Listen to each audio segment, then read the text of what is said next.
Alasan Nadia Mustika hapus foto pernikahan dengan Iqbal Fitrah. Nadia Mustika jadi sorotan setelah hapus foto pernikahan dengan Iqbal Fitrah di Instagramnya. Imbas tindakannya tersebut, rumah tangga Nadia Mustika dengan Iqbal Fitrah diduga sedang bermasalah. Namun, Nadia Mustika membantah tudingan netizen tersebut. Bantahan Nadia itu disampaikan lewat klarifikasi Instagram Story, @NadiaMustikaRahayu, Selasa, tanggal 21 Mei tahun 2024.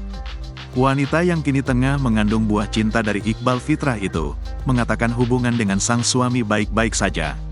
Pun ia menjelaskan alasan menghapus foto pernikahan hanya ingin merapikan feed Instagram. Terlebih disampaikan Nadia, dirinya tidak menghapus foto melainkan hanya menyimpannya di arsip postingan. "Guys, alhamdulillah aku dan suami baik-baik aja, perkara foto dihapus itu diarsip ya, bukan dihapus," jelas Nadia, dikutip Rabu, tanggal 22 Mei tahun 2024.